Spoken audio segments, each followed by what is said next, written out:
individu yang berada di klinik penjara tersebut dikejutkan dengan serangan daripada 6 orang banduan yang menggunakan objek tajam sebagai senjata.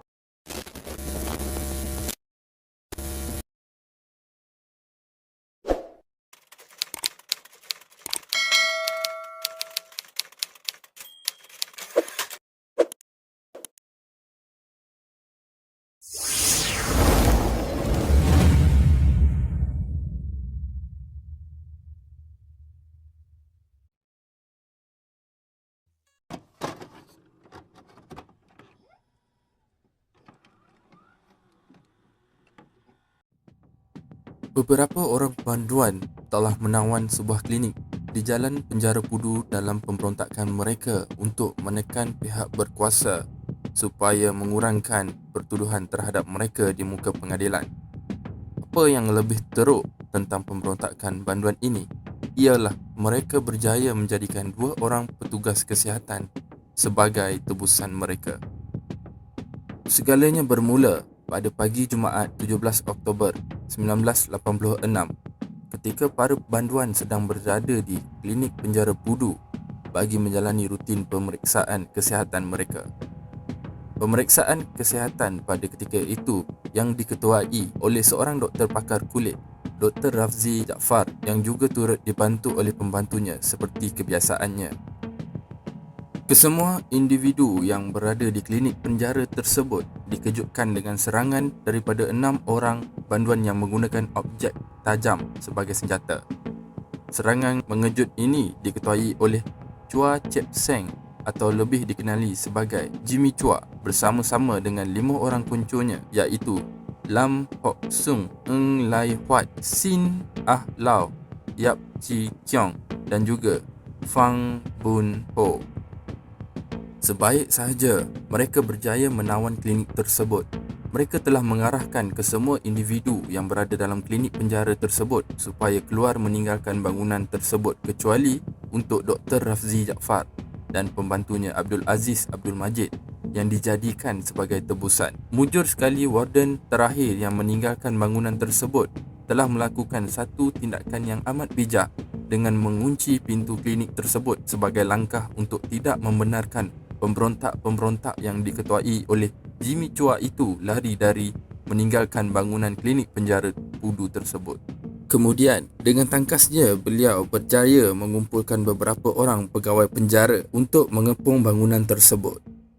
Apa yang membuatkan keadaan menjadi lebih sukar buat pemberontak-pemberontak itu ialah apabila bekalan elektrik di bangunan klinik penjara tersebut dipotong. Serangan dan penawanan klinik penjara ini dilaksanakan oleh Jimmy Chua dan kuncu-kuncunya kerana mereka yang pada ketika itu dalam tempoh tahanan reman sedar yang hukuman berat menanti mereka di atas kesalahan jenayah yang telah dilakukan oleh mereka. Oleh itu, penawanan klinik penjara bersertakan dengan penebusan 2 orang petugas kesihatan ini dilakukan dalam usaha mereka untuk berunding atau lebih tepat lagi untuk mengugut pihak berkuasa agar mereka boleh dikenakan hukuman yang ringan di atas kesalahan jenayah mereka. Lagi-lagi, Jimmy Chua yang bakal dikenakan hukuman gantung sampai mati atas kesalahannya membunuh seorang pegawai polis. Pihak polis telah dikerahkan ke penjara Pudu dalam usaha untuk menangani krisis yang dihadapi pihak penjara di sana. Pihak polis juga sempat berunding dengan Jimmy Chua dalam usaha untuk memujuk mereka menyerah diri dan melepaskan banduan. Jimmy Chua bersetuju untuk melepaskan banduan dengan syarat pihak berkuasa perlu memberi sebuah kenderaan bersama sejumlah wang serta membebaskan mereka. Permintaan gila Jimmy Chua terus ditentang keras oleh pengarah keselamatan dalam negeri dan ketenteraman awam pada ketika itu, Datuk Muhammad Zaman Khan. Rundingan tersebut gagal dan pihak polis terpaksa merancang strategi baru. Beberapa hari telah berlalu dan Jimmy Chua bersama kuncu-kuncunya yang bertahan hanya dengan sisa bekalan makanan yang terdapat dalam klinik penjara tersebut masih enggan untuk keluar menyerah diri dan membebaskan 2 orang tebusan yang dipegang bersama mereka. Pasukan unit tindakan khas yang pada ketika itu sudah bersiap sedia hanya menunggu masa yang sesuai untuk melakukan serangan terhadap pemberontak-pemberontak tersebut. Sebelum itu, Perdana Menteri pada ketika itu, Datuk Seri Dr. Mahathir Mohamad, telah mengarahkan pasukan UTK untuk melaksanakan serangan tanpa menggunakan senjata api supaya tidak berlakunya sebarang pertumpahan darah. Oleh sebab itu, pasukan UTK hanya menggunakan senjata jenis cota dan rotan untuk menyerang pemberontak-pemberontak tersebut. Akhirnya, pada hari ke-6 penawanan klinik penjara tersebut, pasukan UTK menemui masa yang sesuai untuk melaksanakan serangan apabila mendapat maklumat bahawa Jimmy Chua dan kuncu-kuncunya sedang tidur nyenyak di dalam bangunan tersebut. Pasukan UTK yang berkekuatan 12 orang pada ketika itu berjaya menyelinap masuk tanpa disedari kehadiran mereka di dalam klinik tersebut.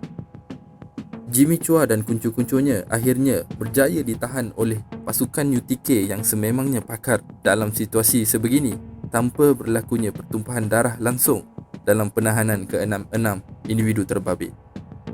Jimmy Chua bersama-sama 5 orang kuncunya kemudian dibawa ke muka pengadilan bermula tarikh 18 April 1987.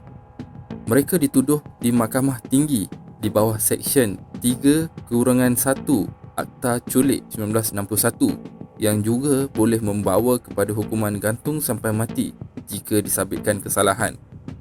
Ke-6 mereka kemudian dibuktikan bersalah di Mahkamah Tinggi dan dijatuhkan hukuman gantung sampai mati. Kesemua mereka kemudiannya akhirnya digantung mati pada 10 Oktober 1989 di atas kesalahan mereka menawan klinik penjara Pudu. Syabas dan terima kasih kepada semua pihak yang telah terlibat dalam usaha untuk menangkap kesemua individu terbabit dalam penawanan klinik tersebut. Kebijaksanaan pihak berkuasa dalam menyusun strategi adalah amat mengagumkan kerana kesemua individu tersebut ditahan tanpa sebarang pertumpahan darah sekalipun.